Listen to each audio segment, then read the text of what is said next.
And we are moving on with a presentation from Arctic Paper and their CEO, Michal Jarcynski. Welcome. Hello, good afternoon. My name is Michal Jarcynski. I have a honorary pleasure to be CEO of Arctic Paper Group. First of all, I would like to present some facts just to introduce the company to all of you. We have a long history. This is the industrial company with very strong roots in Scandinavia, mainly in Sweden. The first unit of our industrial part has been built in 1740 in Grycksbo. The turnover for the last year was close to 800 million euros, and the result we achieved was over 100 million euros. Today, we are mainly consist of two big segments, pulp and paper, but of course, we are also growing with the new developing segments, means packaging and the power. We have 5 production units, 2 pulp mills in Sweden and 2 paper mills in Sweden and 1 unit in Poland. Altogether is roughly 1,600 employees. As I mentioned, since decades, Arctic Group consists mainly of pulp and paper, and in 2021 we decided to implement our new strategy and focus about growing new segments, pulp, packaging and the power. Some fact about the paper. We would like to use our experience from the pulp and paper sector to build our future. And the success story why Arctic is so successful company in our sector is that we were able always to focus regarding competitiveness. We were trying to implement hundreds of small improvements and all together give us a very strong competitive position. That even on the declining market, some years ago Arctic was only 4.5% of the European market share, but today, without any increasing of the capacity, we are over 70%. Regarding packaging, we also discovered that this is quite interesting future for us. We, as a bio-based company, because we are mainly using cellulose as a natural polymer, we see a lot of opportunities regarding this new global mega trend regarding the green or less plastic, more to reasonable packaging. And based off experience, several years of experience of alternative packaging, we decided to focus regarding packaging product based on the natural fiber cellulose. This year, we will start a new plant. It will be located in Poland because the key market for us for this packaging are Germany, Austria and Switzerland. And due to logistic benefits, we would like to use the knowledge and experience which was created during the last 10 years in Sweden to implement on the production facilities in Poland and to deliver close to 100 million new pulp trays pieces per year to the customers in Europe. Energy. Already in 2021, we discovered that to be competitive in the future, we have to focus much more regarding energy. Pulp and paper business is very energy intensive. It means that only the companies which are able to be very efficient regarding energy generation and energy consumption is able to compete for the years. And then we decided that it would be quite interesting to develop our on-site energy production and as well to offer energy to the third parties.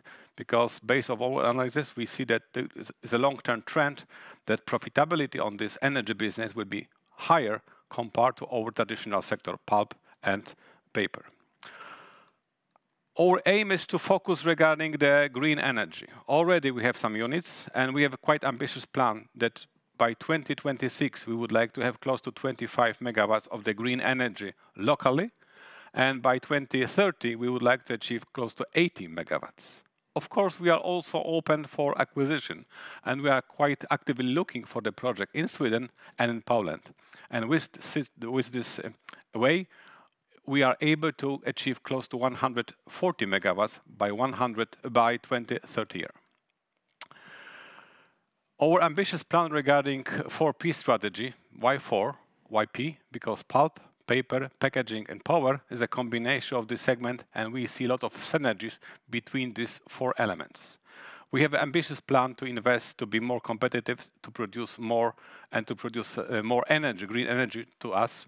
And the plan is that we would like to invest up to 300 million euros. Mostly it will come from the capital market, from the bonds, from the loans, but as well we see that up to 40% should be financed by us. We have a very strong balance sheet, but even with this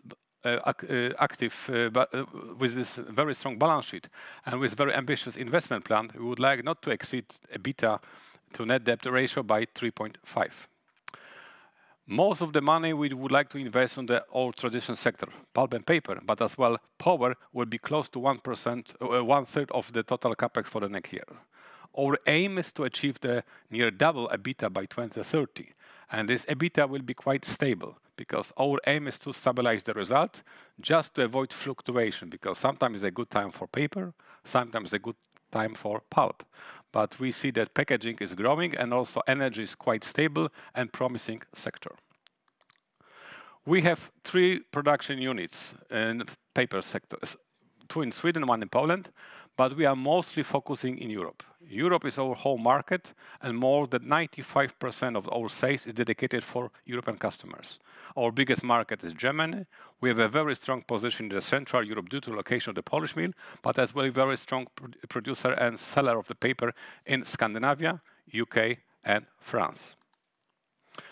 We already decided to focus only on the selected segment. We are not producer of the copy paper. We are not producer of the magazine paper. We're not producer of the newspaper. We focus mainly on graphic sector. We dedicated for the books. We can say that, okay, that we have so many new techniques like e-books, audiobooks, but this is a surprise. But the European market for high-quality books is very stable. For the 10 last years, it was between 120 to 140,000 tons, despite e-books, despite iPhones, despite pandemic. And we are #1 in Europe, and we are representing more than 65% of the market share in Europe in this segment. Regarding pulp, it's more important to emphasize that we are running our business through our subsidiary Rottneros. Rottneros was able to make a presentation yesterday, but I would like to emphasize one fact only. This is the specialty product. Rottneros is focusing regarding the pulp dedicated for special application, like packaging, like filter, and as well electronic and technical industry. The tissue paper and graphic is only 10% of the business, which is totally opposite to the Rottneros competitors, which are more focusing regarding paper, regarding tissue, and regarding packaging. As I mentioned, we have already more than 10 years of experience and the knowledge how to produce molded fiber trays, which was developed by Rottneros Packaging in Sunne. And I already mentioned that we have a plan to establish the first production facility this year in Poland. We are convinced that the next step will come, and we have a plan to build a new project in the future. Of course, the location will be dedicated to regarding the market development. Regarding the paper packaging, we have a quite stable business, focusing for the paper delivered to the producer, which produce specialty paper bags for shopping bags, for luxury product, also medicine, and pharma business. Energy.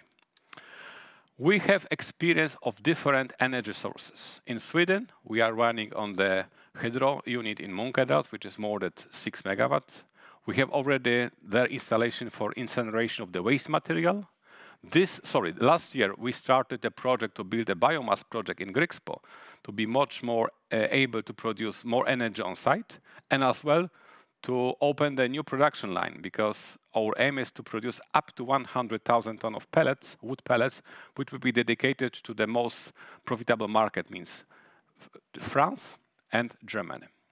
In Poland, we are running on the very high efficient cogeneration of the gas, but already we decided that costs should focus regarding solar energy.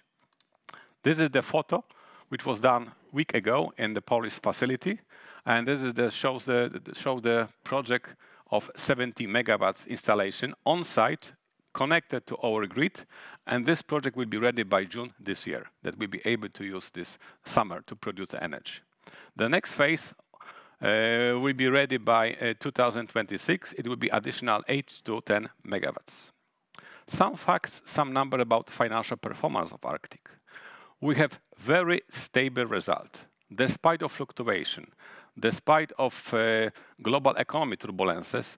We are able to compensate the volatility of the pulp and paper segment, and altogether during the last years, we were able to deliver between 250 to 300 million zlotys, which is roughly between 40 to 70 million euros. 2022 was extremely good year. After pandemia, the demand for the paper and for pulp was significantly higher, and we were able to maximize the profit, and it was the best year in our history. This year, 2023, the demand for our product was much lower, but we focus regarding profitability. And even despite lower production, which was roughly 70–80% of capacity, we were able to deliver the EBITDA of more than 100 million euros. Means that it was the second best year in our history. You can see that we have some fluctuations. Some years are better for the pulp segment, some years are better for paper segment. And by combination of these two segments together, by consolidation, we are able to offer to our shareholders much stable results, much more predictable result versus two individual segments. We have a very strong balance sheet. It is one of the best, the strongest balance sheet in the pulp and paper sector. In fact, we have no debt. We have a very strong balance sheet, and also prove that we are able to execute our ambitious program regarding CapEx to 2030. And some fact that we are the combination of the bio-based economy, and also we are able to mitigate fluctuation of the problems of global economy. We are able to deliver stable result. Our aim is to offer a stable dividend, and we have a dividend policy between 20 to 40% of the net profit. For the last year, we paid 25% of the profit, and for result of 2023, our proposal to the shareholder meeting is to pay 27%. Paper is not only the pure white surface. Pulp paper is the energy of the sun, transferred into the natural polymer cellulose, and later by us moved to the paper. Paper is just a tool to communicate the people. Paper is a tool for people just to write their emotion, knowledge, and pass the information to others. Of course, we have a digitalization trend. We have a more and more electronic media, and information flows much faster. But as well, as faster, the information is forgotten. And please remember, in many cases, when we have a problem with IT, with a subject of hacker attacks, someone has to find a manual folder, maybe far away from this shelf, and to find and to see how to restart the computer, how to restart the business. Thank you very much. Thank you so much, Michal, for that presentation. As you described, you operate within 4 segments: paper, packaging, pulp, and power. Currently, where do you see the strongest and weakest demand? The weakest demand, which we, of course, the strongest demand is for the energy, because we are able to deliver to our mills energy on the competitive price, and also the market is interested to buy cheap energy. Looking for the current situation in Sweden today, the energy price of close to 70 euros is very expensive, and from the Swedish economy is a very risk that we are losing competitive position. That's, from my perspective, the strongest opportunities, the more interest from our perspectives to produce as much energy as possible and to be energy independent by 2028. And where do you see demand weakening? Demand is weakened regarding the graphic paper, but as I already mentioned, that we are able to partly switch from the paper for graphic application to paper for the packaging application. We have a competence regarding graphic paper, and if there are some markets where are looking for the premium packaging, for the shopping bags, for example, for the luxury bags, cosmetics, perfume, alcohols, they are looking for high-quality paper with high printability parameters. And we are trying to use our free capacity, which are not able to produce paper for normal printing industry, just to shift for the packaging. I'd like to focus a bit on the power segment, and this perhaps stands out somewhat among your group. Tell me, what competitive advantage do you gain by investing in this segment? First of all, we'll be able to stabilize energy prices. I still remember the energy price in Sweden 3, 4, 5 years ago. It was, depending on the zone, from the north of 3 euros, south was 15. During 2021, 2022, it was rise to 70, 80. Today, even we have a windy weather, even we have a lot of water in water reservoirs, the energy price is very, very expensive. That our aim is to stabilize the energy prices for the pulp and paper production, but as well to be opportunistic and to sell energy as expensive as possible to maximize our profit in the sector. And well, going further with that, you've also contributed to the grid via Svenska kraftnät. Yes, we also discovered that big units as energy consumption in pulp and paper plants were able to offer grid services to the Svenska kraftnät. We already started the process by Grixpo 2020, and now we are also implementing other mills. We also have a plan already this year regarding to start a project regarding energy storage. Interesting. Do you see yourself continuing investing in this alternative revenue stream via Svenska kraftnät? Absolutely, but it also depends regarding the policy, because looking for the high capex, which is rated for the energy project, we need to have secure that the revenues will be at least secured for the 5-7 years. If we have an offer from the Svenska kraftnät regarding grid services for only 1 or 2 years, it seems quite risky. And in this case, we would like to share the risk with other partners.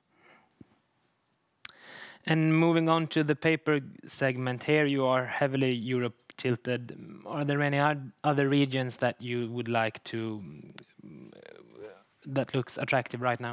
Europe is our key market for the paper. More than 95% is dedicated for Europe. But we're also selling the paper to the far away located countries like Australia, like Hong Kong, like Latin America, and even South Africa. But it's only very specialty paper, very well-priced paper with high profitability, mainly for digital printing, because we have already competences to produce paper for digital printing, even printing on demand. And you've shown a slide also during the presentation, and we've seen that margins varies over time. I suppose this is due to volatility in price for important raw material. What raw materials are most important to you, and how are you affected in an environment where these We, as a fluctuates? part of bioeconomy, were so dependent regarding the wood prices. And it seems that regarding what are the wood prices in Sweden, and as well what are the regulation on the EU level regarding the forest policy for the future, we are so dependent of the cost structure. Of course, we are always looking how to produce cheaper, how to make some saving, that we are always looking for the alternative suppliers, partly wood, but as well some chemicals, some other aspects. We're also looking how to organize transport cheaper, because the freight is roughly 7 to 8% of our total cost. The whole concept regarding to produce as much as possible energy on site is also rated to reduce and to stabilize our costs. And looking for the last several years' performance, we were able to improve our efficiency per ton of paper by 3 to 7%, depending on the grades. And looking at the big picture, do you see any favorable macro trends hinting for more favorable raw material price going forward? Roughly 10 years ago, when the e-books or Kindle books was implemented, I was a bit skeptic. What's going on? What is the future for our mills? We are so focused regarding books. Year by year, we discovered that, of course, it's a growing trend regarding the users of electronic books. Even I like to use some of audiobooks when I drive for a long distance, instead of listening music or some crazy politician by radio. But we notice that still the book is the most common, most popular gift, and people like to read the book. And even probably most of you likes to sit down in your chair, take a coffee, and read a book. It's a great pleasure, versus just to flip the pages on the screens. During the past 4 years, the global situation has been shaky, to say the least. And now, for example, we're facing the ongoing conflict in the Red Sea, which is causing some problems for exporting companies. How does this affect you? Fortunately, our focus in Europe gives us a lot of benefits today. Our import from Asia to our mills is quite limited. We are not so affected. Our export from Swedish and Polish mills to Asia is also limited, that we are able to mitigate the risks. Of course, we would like also to see the trends regarding the green transport, not only regarding the maritime transport, but as well. And our aim is to maximize the intermodal transport. We see that sooner or later, our customer will focus more regarding how we deliver the goods to them, by trucks or by trains or combination. And it seems this green factor to be more environment friendly will be more and more important. We have already our policy how to mitigate, how to minimize the emission. We have some kind of targets regarding to be carbon neutral or fossil free, partly by 2030 and partly in some segment by 2035. And this really challenge, but I know that we are on the proper way, and our strategy regarding this green energy which will be produced on site, the biomass, the solar, the water, give us a lot of benefits to be more competitive compared to our European mills. You told us that 2 years ago you switched over to become a debt-free company. This has played right into your hands, and congratulations to that. If you look into the crystal ball now, what do you see in the future for Arctic Paper? Yes, thank you for the question. Indeed, some years ago we had a much more tough financial situation, but it was a great journey done by the entire team, from the mills, from the sales organization, support from the board, from the shareholders. We were able to focus how to minimize all financial costs, and we were able to find some kind of healthy balance to offer dividend to shareholders, to repay the loans to the banks, and as well to secure finance for the future investment for the capex. And as I mentioned, even our financial situation is very good today, but we have quite ambitious investment program in front of us. But I'm convinced that based of current situation, based of our plans for this and next years, we are able to execute the plan, and year by year, Arctic will be stronger and more resilient company.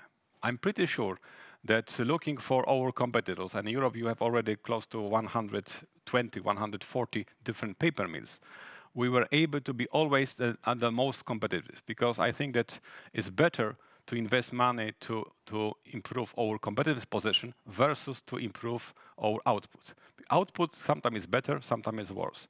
But if you are able to stabilize the production process, if you are able to produce as cheaper as possible, but deliver the highest quality expected by the customers, I think that the company will survive pandemics, turbulences, even Red Sea problems. I think those are great final words. Thank you so much, Michal, for this presentation. Thank you very much.